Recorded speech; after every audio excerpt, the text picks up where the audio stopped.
درود بینندگان گرامی، برنامه سیاسی تحلیلی در موضوع روز را از تلویزیون تاجیکستان منظور شما می‌گردانیم. حالا با آموزگاران و دانشجویان اکادمی اداره‌کنی دولتی نزد پرزیدنت جمهوری تاجیکستان وابسته به مضمون، ماهیت و رمز افتخاری بودن پرچم صحبت می‌کنیم. از جمله در صحبت ما اشتراک دارند بحرالدین علیزاده، ظاهر قادیروف و عبدالکریم ظریف آموزگاران و از پهلوی راست دانشجویان اکادمی اداره‌کنی دولتی نزد پرزیدنت جمهوری تاجیکستان. ملت صاحب تمدن تاجیک از ژرفنای تاریخ صاحب پرچم بود و پرچمی که امروز در زمان صاحب استقلالی قبول و اعتراف کرده است ماهیتاً همون مضمون و ماهیت پرچمداری گذشته پرغناوت نیاگان را تجسم میکند در خود، در رنگ‌های خود. بسیار با مورد است که در ابتدا از همین تاریخ پرچمداری، لواداری مردم تاجیک صحبت کنیم. اگر به تاریخ پرچمداری ملت تاجیک و دیگر خلق‌های آریایی نظر کنیم، واقعا ملت ما همچون یک ملت کهن بنیاد و صاحب تمدن و دولتدار هنوز در زمان مثلا دولتداری کیانیان صاحب پرچم خود گشته است. مثلا وقتی که ما درفش کاویانی میگوییم، بعضی اندیشه ها است که این به همین دولت کیانیان کاویان علاقمندی دارد، بعضی ها به پرچم کاوه آهنگر منسوب میدانند. در هر حالت هم یعنی تاریخ پرچمداری ما تقریبا 2700-3000 سال پیش از دوره هم دولتداری کیانیان آغاز می شود و اگر رسما به صفت یک گوییم که اتریبوت دولتداری و رمز دولتی اگر گیریم، در دوره امپیری بزرگی هخامنشیان همین پرچمی که امروز همچون شتاندارت یا لیوای پرزیدنت هست به همین شکل، به همین اساس علاقه در همون وقت قبول شدگی بود. اساسش البته هم درفش کاویانی بود و این پرچم البته در اون دوره با یک نقش و نگار و با زیب و زینت با چرچ کنجش زیب و زینت داده شده بود و همین نمونه های همین پرچم ما در موزه های بریتانیا میبینیم. در امروز در تاجیکستان هست، در تهران هست و از جمله نمونه همین پرچم در پومپئی ریم نیز یافت شده بود و همین پرچم اساس شد که در زمان اشکانی ها، در زمان ساسانی ها با بعضی تغییرات علاوه ها پرچم به صفت یک رمز مهم دولتداری قبول شد و اگر برگردیم به زمان منبعد دولتداری در زمان سامانیان رنگ پرچم البته رنگ سبز بود و فقط در دوره غزنویان رنگ سیاه داشت. یعنی همین خیل کرده تا مثلا امارت بخارا ادامه یافت و در پرچم امارت بخارا هم همین رنگ های گوناگون بودند. زمان شوروی چند بار پرچم عوض شد، اما یک چیز باید تاکید کنیم که سال 1953 بعضی که با قرار پرزیدوم شورای عالی جمهوری شوروی سوسیالیستی تاجیکستان پرچم با همین سه رنگ قبول شد. همون پرچم از سال 1953 تا سال 1992 یعنی تا اجلاسه تاریخی 16 شورای عالی جمهوری تاجیکستان به صفت یک رمز مهمی جمهوری تاجیکستان عمل میکرد. اما پیش از آن که همین اجلاسیه برپا شود، بعد به استقلال رسیدن تاجیکستان در تمام کشور ما آزمون اعلان کرده شده بود و به همین آزمون زیاده از 100 طرح یعنی اسکیز پرچم و نشان دولتی پیشنهاد شده بود و از بین همون 100 پیشنهاد 3 تاش که جاهای یکم و دوم گرفته بودن به اجلاسیه پیشنهاد شدند و همون طرحی که با سرداری رسام ظهور حبیب الله و با به واسطه تهیه محمد الله سیدعلی جای اول را انتخاب کرد. 24 نوامبر سال 1992 در همین اجلاسه تاریخی به صفت یک رمز مهم دولتی قبول شد و نقش این پرچم در آن است که در همون اجلاسه وقتی که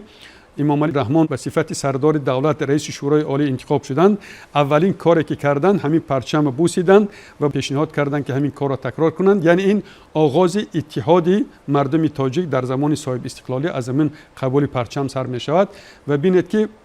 پرچم دولتی جمهوری تاجیکستان امروز همچون رمز مهم دولتی در اتحاد ملت، در خودشناسی خودآگاهی ملت، در معرفی تاجیکستان در عرصه بین المللی نیز نقش کلیدی دارد. مثلا بینید که اگر وقتی که ما سیاست خارجی تاجیکستان میگوییم، تاجیکستان به صفت عضو کامل حقوق جامعه جهانی در بین 193 دولت عضو سازمان ملل متحد موقع خود را دارد، مقام خود را دارد و در همه جلسه هایی که با اشتراک پیشوای ملت ما دایر می شود پرچم در آنجا برافراخته می شود و بینید که در تمام چاره‌بینی های سطحی بین الملل خود در تاجیکستان شوند، خود در یک کشور دیگر آنجایی که نماینده تاجیکستان هست در آنجا پرچم تاجیکستان پرتافیشون می شود و بینید که مثلا در همه نمایندگی کنسولگری و مثلا سفارت‌های تاجیکستان که در خارج کشور هستند در آنجا هم پرچم دولتی تاجیکستان در بالای بینایی که جایگیر شده است نیز پرتافیشون است و این معنای آن را دارد که وقتی که در یک دولت خارجی می‌روید از دور پرچم تاجیکستان رو میبینید یعنی اونجا جزئی تاجیکستان است و هر شهروند تاجیکستان الکی درک میکند که میرود آنجا نماینده تاجیکستان هست، حق و حقوق اون در آنجا حمایه میشود. و اگر گپ درباره استفاده پرچم در سطح گفتیم که بین المللی گیریم، یکی از اتریبوت های استفاده پرچم همین است که وقتی که در مهمانخانه های 4 و 5 ستاره دار نماینده تاجیکستان به مهمان می شود، حتما باید که در اونجا الکی پرچم تاجیکستان برافروخته شود. و طرف دیگری مسئله است که مثلا وقتی که نماینده های ما در چهاربینی های بین المللی ورزشی جای افتخاری را کسب میکنند، این هم پرچم دولتی برافروخته می شود. یعنی همه این باعث آن میگردد که هر یک شهروند تاجیکستان در سیمای پرچم دولتی جمهوری تاجیکستان افتخار وطنداریش، خودشناسی خود آگاهیش بلند می شود و پرچم معرفیگر تاجیکستان هم در داخل تاجیکستان است هم در عرصه بین المللی است. تشکر زیاد. از برگزاری جلسه سرنوشت ساز صحبت کردید. جلسه 16 شورای عالی که در تاریخ نوین دولتداری ملت تاجیک دیگرگونی‌های کلی را به وجود آورد و از بوسیدن به دیده و روی خود مالیدن پرچم از جانب پرزیدنت جمهوری تاجیکستان محترم امامی رحمان یادآور شده. واقعا یک آیین نیک است، یک شیوه رفتاری است، یک روشی است که برای هر یک نسل نمونه برجسته احترام به مقدسات ملی، به ارزش‌های ملی است، از جمله به پرچم. و امروز خوشایند این است که جوانان ما نیز به پرچم احترام میگذارند و ببینیم همین وقتی که ورزشکاران ما موفق میشوند، پیروز میشوند در مسابقه های سطح جمهوری منطقوی بین المللی، پرچم الوانج میخورد و سرود ملی صدا میدهد که واقعا افتخار انگیز است. پیشوای ملت پرزیدنت جمهوری تاجیکستان است تاکید میکنند که احترام به پرچم این احترام به دولتداری ملی خود است، به گذشته پرقناعت است و نقش پرچم را در تحکیم پایداری، استقلال و همبستگی ملت خیلی مهم میدانند. بسیار با مورد است که ادامه صحبت در همین خصوص صورت بگیرد، یعنی از محور بودن پرچم برای اتحاد، همبستگی، برای بقای استقلال و سوبیکتی کامل حقوق بودن تاجیکستان در عرصه بین المللی. واقعا پرچم رمز دولتداری کشور ما رو تجسم میکند. هر یک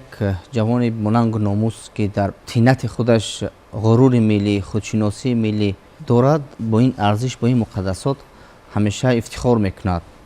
انا همین غرور ملی جوانان خصوصا در همون لحظه هایی که پرچم ملی در سطح منطقه و در سطح بازی های ورزشی جهانی بلند میگردد و با یک غرور از تاجیک بودن خود افتخار میکنند و با اون جوان پهلوانی که غالبیت به دست میبرد در این سبقت ها، روحیه ملی جوانان تکمیل مییابد. از این خاطر از هر یک نسل نورس تاکید میسازیم که خصوصا از والدین جوانان رو در روحیه احترام به همین مقدسات های ملی به مثل پرچم، نشان و سرود ملی تربیت یابد و این خیلی مهم است برای در شرایطی که در سطح منطقه و در سطح جهان باز چقدر مبارزه های گیوسیاسی و گیوپولیتیکی جریان دارند و ما را همین ارزش های ملی و خودشناسی ملی یگانه ارزش های هستند که ما را از چنگ از فناشوی امی نگاه می‌دارند. برای همین خودشناسی ملی و هویت ملی برای ما خیلی ضرور است. الوانج خوردن پرچم، پرافشان بودن آن یک نوع یا که نمادی یا نشان از هستی دولت است، از هستی ملت است در هر جای باشد. و برای اون که احترام به پرچم قانونی باشد، در جمهوری تاجیکستان قانون جمهوری تاجیکستان درباره رمزهای دولتی جمهوری تاجیکستان قبول کرده و قبلتر از این در کنستیتوسیای جمهوری تاجیکستان در ماده 3 مقرر شده است که رمزهای دولتی جمهوری تاجیکستان پرچم، نشان و سرود ملی است و از پرچم آغاز شدن همین معیار کنستیتوسیا معنای آن را دارد که در معرفی در رمزهای دولتداری پرچم در مد اول می‌ایستد. بیاید درباره وضع حقوقی و مقام پرچم از نگاه حقوقی صحبت کنیم. از زمان کسب استقلال دولتی جمهوری تاجیکستان و برگزار کردن اجلاسی تاریخی 16 شورای عالی تاجیکستان، جمهوری تاجیکستان همچون دولت مستقل صاحب رمزهای دولتی و رکنهای ملی دولتی گردید. باید قید نمود که پرچم همچون رمز دولتداری و нишонаи ифодакунандаи ҳуввияти миллӣ ва давлатӣ дар низоми рамзҳои давлатӣ ҷойгоҳи махсус дорад. бале дар баробари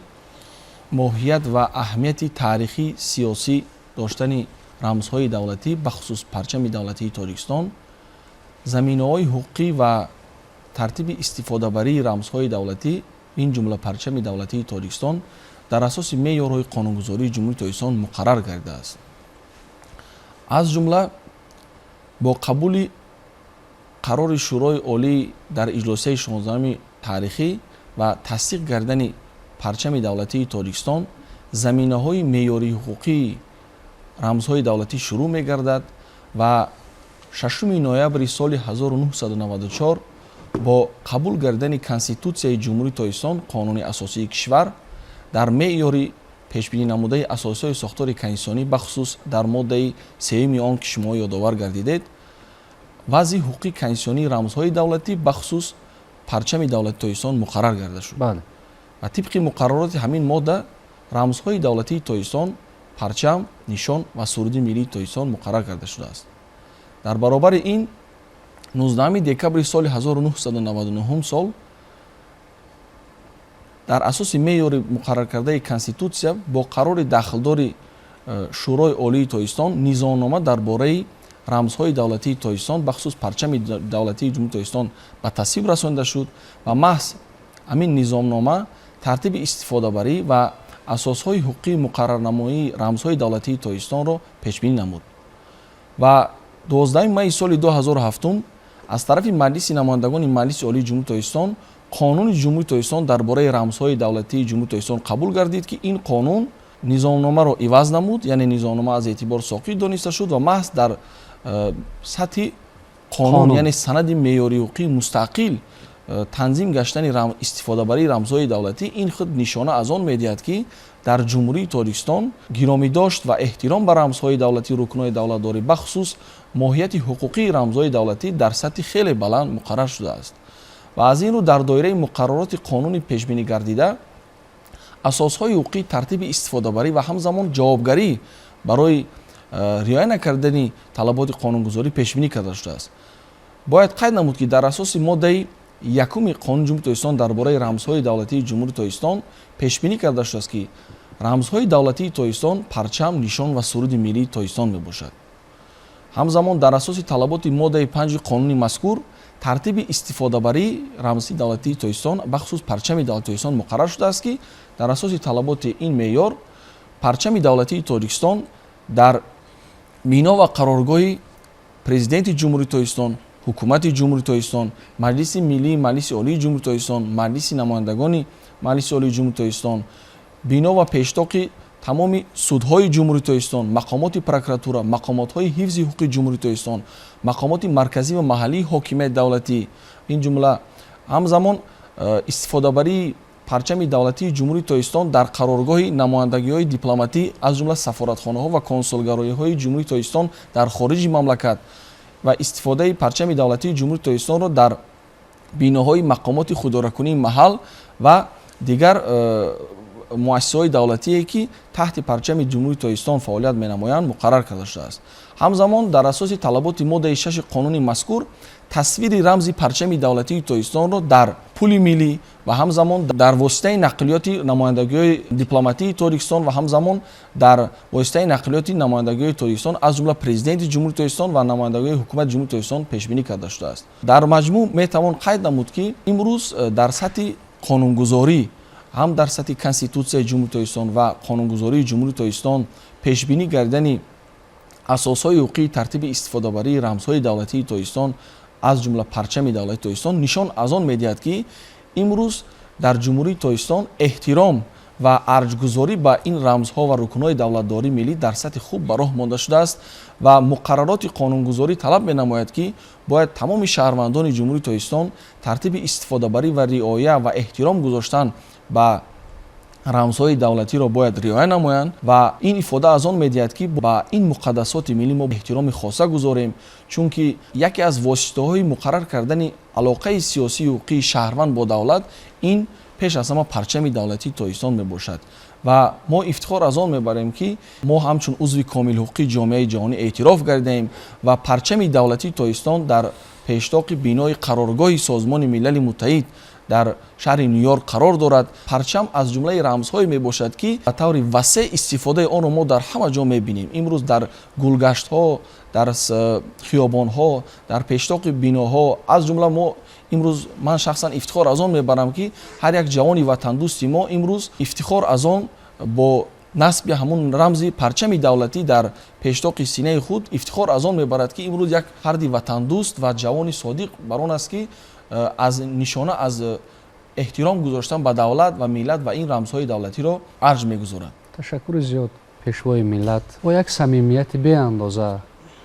با یک امید به آینده درخشان تاجیکستان در سر روی خود بوسه زدن، مالیدن پرچم را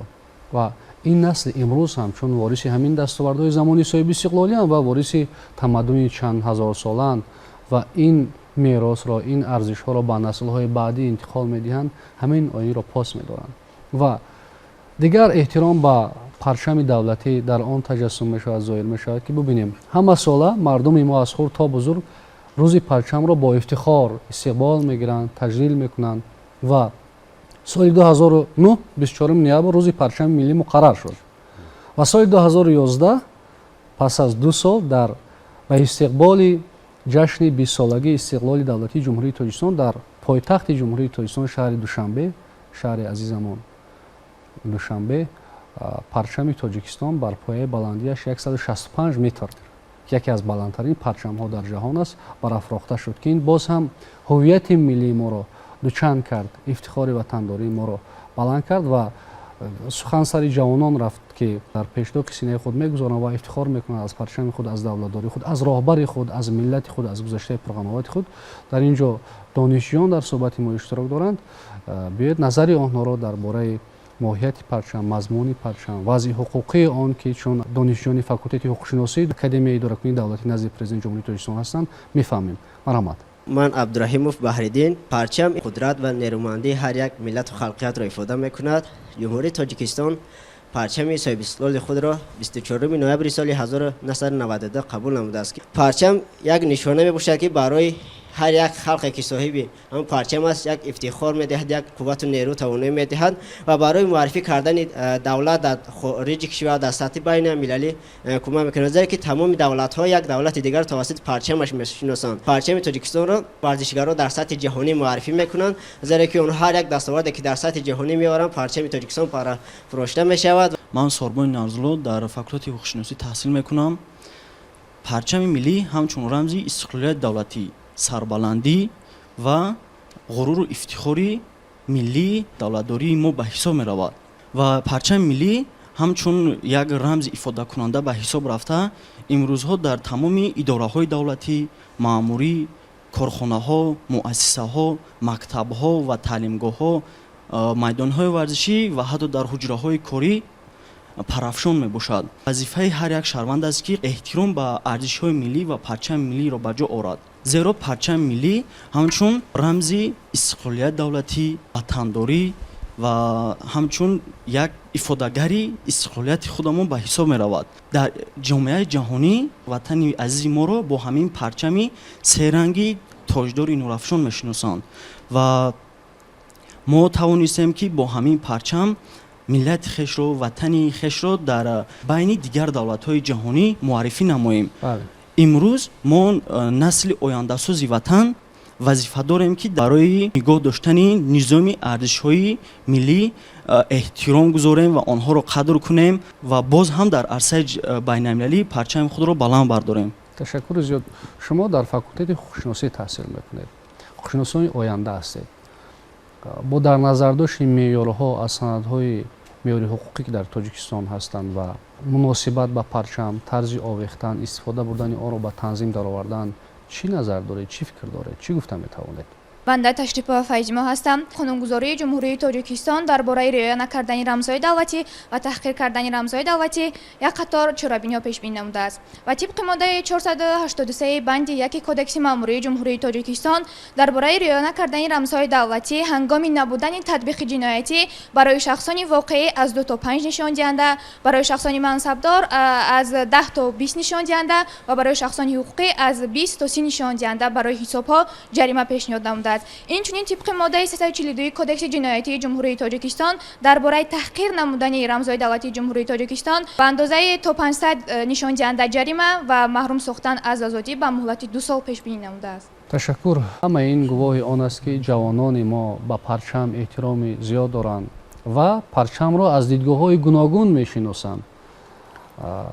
هم از نقطه نظر مناسبت با پرچم از جهت تنظیمی حقوقی و هم مضمون و ماهیت آن همچون لوای افتخار ملی، افتخار دولت داری مستقل. امروز خرد و بزرگ مملکت از داشتن پرچم دولت صاحب استقلال افتخار میکنند. پیشوای معظم ملت محترم امام علی رحمان تاکید میکنند که ما نسل نورس را باید از خردی، از مؤسسه، از محیط عائله، از مؤسسه تا مکتبی و دیگر زینه‌های تحصیل در روحیه احترام به مقدسات ملی، ارزش‌های ملی، مخصوصاً رمزهای دولتی از جمله پرچم تربیت کنیم تا اینکه همین نسل همین روحیه را، همین روحیه افتخاری را به آیندگان نیز به میراث بگذارد، چون که افتخار داشتن ما را وادار میکند که از همین تمدن، از همین ارق، از همین ارث بودن خود را همیشه دفاع کنیم، حمایت کنیم و آن گونه که نیاگان به ما یک میراث پرغناوت گذاشتن بر نسل‌های آینده همین گونه یک میراث گذاشته شود. ارزگذاری و احترام گذاشتن به رمزهای دولتی تاجیکستان از جمله با پرچم دولتی در آن افاده می‌یابد که در مراسم تنتنوی سوگندیات‌کنی پرزیدنت جمهوری تاجیکستان، اعضایان حکومت جمهوری تاجیکستان، عضو مجلس ملی و وکیلان پارلمان کشور و همزمان سودیه‌های جمهوری تاجیکستان پیش از همه پرچم دولتی پرافروخته می‌شود و محض در حضور پرچم دولتی مراسم تنتنوی سوگندیات‌کنی و پیش از شروع وظیفه برگزار کرده می شود. باید قید نمود که امروزها هر یک فرد تاجیکستان، هر یک شهروند تاجیکستان در مناسبت به رمزهای دولتی بخصوص پرچم دولتی تاجیکستان باید طلبات مقرر شده را باید قاطعانه رعایت نماید و برگزار نمودن همایش و چاره‌بینی‌های گوناگون، میزهای مدور، همزمان چاره‌بینی‌های عمومی که به طور وسیع میان قشرهای گوناگون جامعه در مرکز جمهوری پایتخت کشورمان شهر دوشنبه و منطقه‌های جمهوری تاجیکستان در عرفه تجلیل جشن باشکوه روز پرچم دولتی 24 نوامبر تجلیل کرده می شود. محض این افاده کننده آن است که امروز تمام خلق تاجیکستان با این رمز دولتی، یعنی با پرچم دولتی تاجیکستان احترام خاصه دارند. پرچم دولتی تاجیکستان در سطح بین المللی پرافروخته می شود. از صحبت ها با ورزشگران کشور و نمایندگان قشرهای گوناگون جامعه بخصوص نمایندگان بخش فرهنگ و علم که بیشتر آنها معرفیگری دستاوردهای تاجیکستان در خارج کشور می باشند، از صحبت ها معلوم می شود که بخصوص آن جوانانی که امسال در بازی های المپی در شهر پاریژ فرانسه غالبیت به دست آوردند، معلوم می‌گردد که محض همون لحظه تنتنوی پرافروختن پرچم دولتی تاجیکستان و محض صدا دادن سرود ملی این یک حسیات میباشد که آن را نمیتوان با دو سه سخن افاده نمود، چون که این حسیاتی است که هر یک شهروند تاجیکستان باید این را در وجود خود درک کند. باید قید نماییم که پرچم این یک متاع خالی راستگونجی نیست، بلکه همه آن نشانه و رنگ‌هایی که در پرچم افاده شدند و آن رمزهایی که در پرچم نقش گذاری کرده شدند، همه آنها مخصوصیت و هویت و همچون ارزش‌گذاری به تاریخ نیاگان و افاده کننده تمام ارزش‌های ملی که مردم فرهنگ دوست و تاریخ آفر و سلدوست تاجیکستان آن را دارا میباشد و احترام گذاشتن به پرچم این یک افاده صداقت به ملت و دولت و ارزش گذاشتن به این رمز دولتداری این خود افاده کننده خویشتن‌شناسی و وحدت ملی می باشد. تشکر. در قوه‌های مسلح تاجیکستان در گوجه‌ای که زیر ساختارهای آن هست، همین پرچم به صفت یک رمز مهم دولتی و حفظ و توانایی دولت و قدرت 24 ساعت از طرف سربازا قلور فخری است در این قسم های حربی اینا حفظ میکنند و در برابر این در تمام چاره‌بینی ها اونا استفاده میکنند و در زیر پرچم خدمت به جا میارند. حتی مفهوم خدمت زیر پرچم وجود دارد، این خدمت به وطن این خدمت زیر پرچم است و در برابر این البته هم قدرت و توانایی دولت نشان میدهد. یعنی پرچم دولتی جمهوری تاجیکستان مردم ما را متحد کرد، کشور ما را آباد کرد، ما زیر پرچم متحد شده به دستاوردهای بزرگ نائل شدیم. باشد که پرچم دولتی تاجیکستان در آینده هم همچون معرفگر تاجیکستان در عرصه بین المللی ما را به آینده نیک و از این زینه ها بالاتر پیش برد. تشکر برای صحبت. بینندگان گرامی، یادآور می‌شویم صحبت داشتیم با آموزگاران و دانشجویان اکادمی اداره‌کنی دولتی نزد پرزیدنت جمهوری تاجیکستان وابسته به تاریخ، مضمون، ماهیت، وضع حقوقی پرچم و پرچم همچون تجسمگر آرمان‌های ملت. در اینجا صحبت ما به پایان میرسد. برنامه‌های دیگر تلویزیون تاجیکستان ادامه دارند.